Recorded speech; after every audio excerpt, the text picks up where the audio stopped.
How to withdraw WorldCoin to GCash? Open po natin ang GCash natin sa pinaka-home. May tatlong tuldok. I-click po natin yon. I-scroll down po natin siya. Makikita po natin ang GCash Crypto. Pagka-click po natin sa GCash Crypto, yan po ang lalabas. Makikita niyo po dyan yung market, see all. I-click po natin ang see all at i-search po natin ang WorldCoins. Tapos click po natin.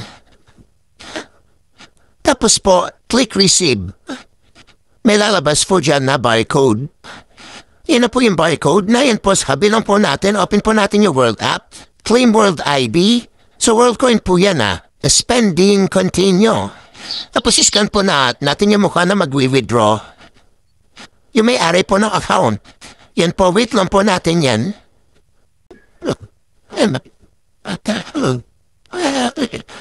Your WorldCoin have been flamed. Continue. Maybe later. Tapos yan po, antay po tayo ng 2 minutes po. Para mapunta na po sa wallet yung WorldCoins po natin.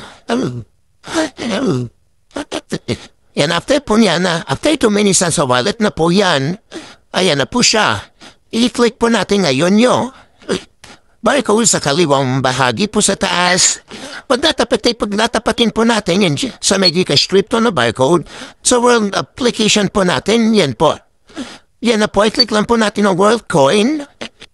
Tapos kung gusto natin i-withdraw lahat, max naman po. Tapos continue. Confirm, send. Done. Pas X na po natin yan. I-refresh lang po natin at makikita po natin na 0 na po yan.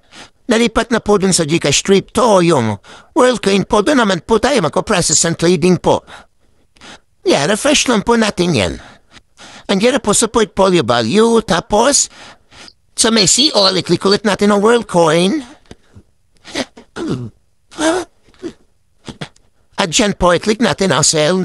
Copy lang po natin yung nakalagay na world balance na 30.00986. Tapos, sell WorldCoin.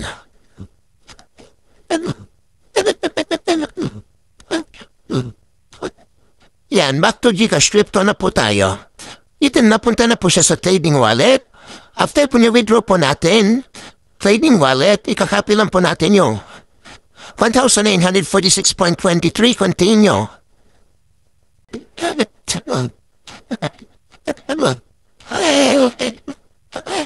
Yan po, may code po na mapupunta sa Gmail po na nakaring po sa may GCash po natin. Tapos i-copy po natin, tapos submit.